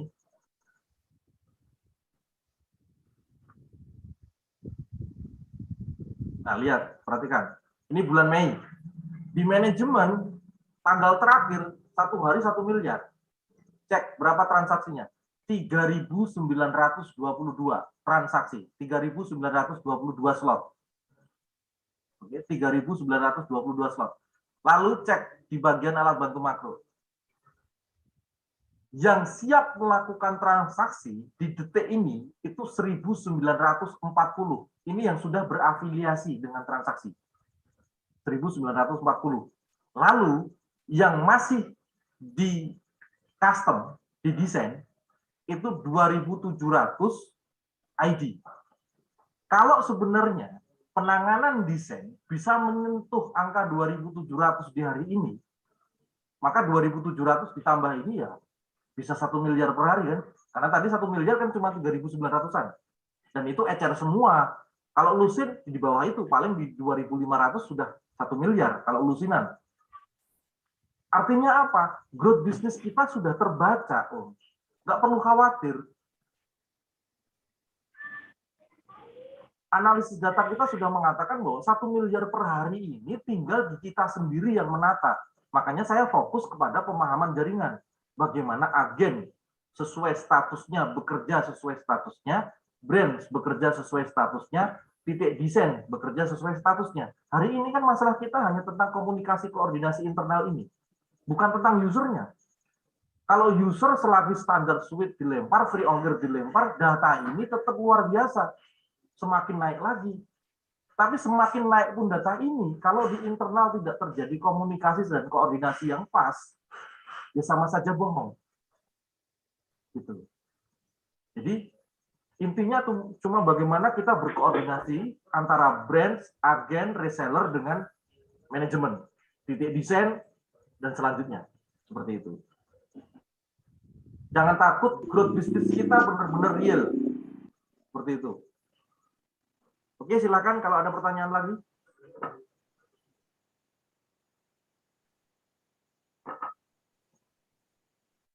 Oke, masih ada?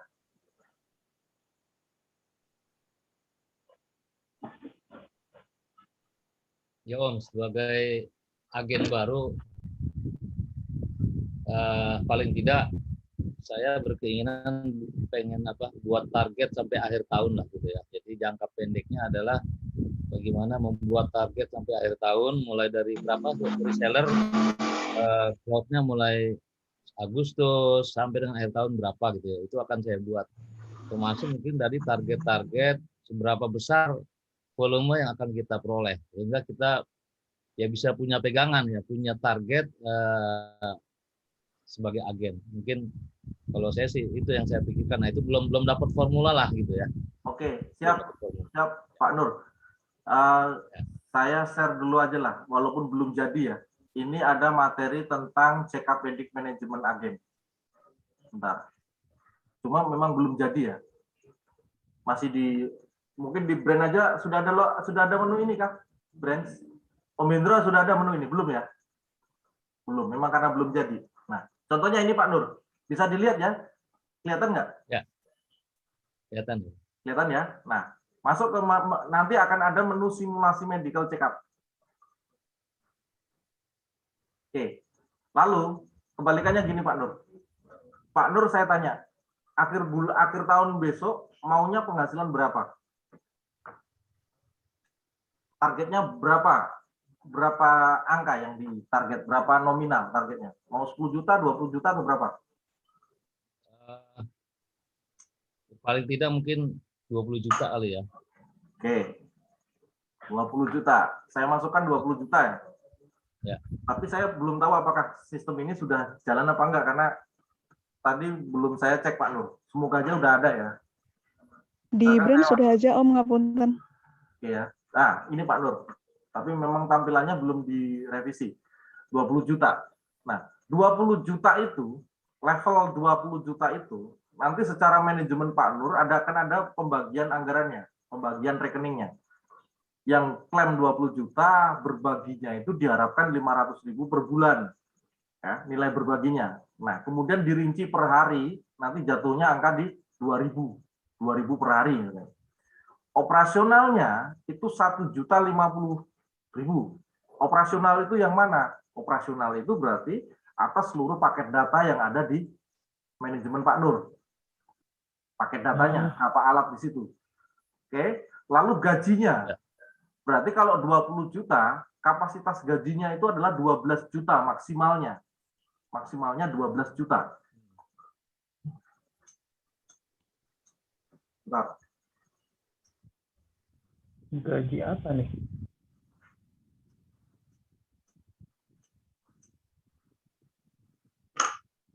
Maksimal gajinya 12 juta. Tapi perhatikan bahwa sebelum gaji itu bernilai 20 juta ini, ketika klaim 20 juta ini, owner itu masih menggaji dirinya sendiri. Artinya 12 juta ini masih dalam konteks owner itu masih gajinya di dalam sini. Gitu ya, karena dia masih bekerja membangun customer service-nya tadi. Dia masih memindah alatnya tadi, alat yang terakhir. Nah, eksekusi mimpi dia itu di 1,6. Artinya apa? Sebenarnya ini dihitung dari berapa nilai HP yang dibeli kemarin gitu. Terus laptop yang akan dibeli dan lain sebagainya. Karena tadi Pak Nur ngomongnya langsung targetnya 20 juta. Savingnya 14 juta. Nah, inilah yang disebut penghasilan agen. 14 juta. Nilai cost operasionalnya segini. Lalu tindakan fisik manajemennya adalah slot DP per bulannya itu 500 slot DP. Jumlah CS per bulan itu ada 6 CS, berarti agen, dan 5 CS-nya sudah harus penuh. Jumlah resellernya adalah 250, itu harus sudah full. Target pelayanan per bulannya 5.000. Terus target input custom-nya per bulan itu 700 ID. Genre-nya terbaca di sistem 6, akun FB-nya terbaca di sistem 6. Artinya, 20 juta itu adalah standar miniatur manajemen 100%. Gitu.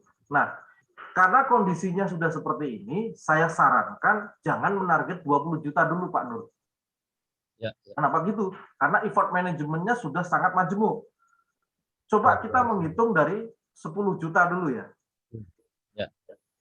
Misalkan di 10 juta.